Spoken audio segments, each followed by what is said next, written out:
அஸ்ஸலாமு அலைக்கும் வரஹ்மத்துல்லாஹி வபரகாத்துஹு. தினமும் ஒரு ஹதீஸ். யா ரசூலல்லாஹ், பெண்களாகிய நாங்கள் அல்லாஹுவின் பாதையில் ஜிஹாது செய்வதை சிறந்த செயலாக கருதுகிறோம்.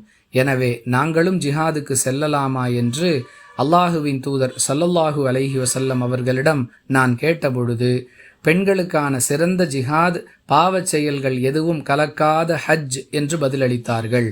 அறிவிப்பவர் ஆயிஷா ரலியல்லாஹு அன்ஹா. நூல் புகாரி, ஹதீஸ் எண் 1520. அன்பிற்குரிய அல்லாஹுவின் நல்லடியார்களே, எந்த ஒரு பெண்ணுக்கு ஹஜ் கடமையாகிவிட்டதோ அவள் அந்த கடமையை முறையாக நிறைவேற்றுவதன் மூலமாக கடமையை நிறைவேற்றிய நன்மையையும் பெற்றுக்கொள்கிறாள். அல்லாஹுவின் பாதையில் அறப்போர், அதாவது ஜிஹாது செய்த நன்மையையும் பெற்றுக்கொள்கிறாள். நிபந்தனை என்னவென்றால், அந்த ஹஜ் என்ற வணக்கத்தில் எந்தவிதமான பாவச் செயலும் கலந்து விடாமல் இருக்க வேண்டும். இதன் மூலம் அவள் இந்த 2 நன்மைகளையும் பெற்றுக்கொள்ள முடியும். வாஹிரு தஅவானா அனில் ஹம்துலில்லாஹி ரப்பில் ஆலமீன். அஸ்ஸலாமு அலைக்கும் வரஹ்மத்துல்லாஹி வபரகாத்துஹு.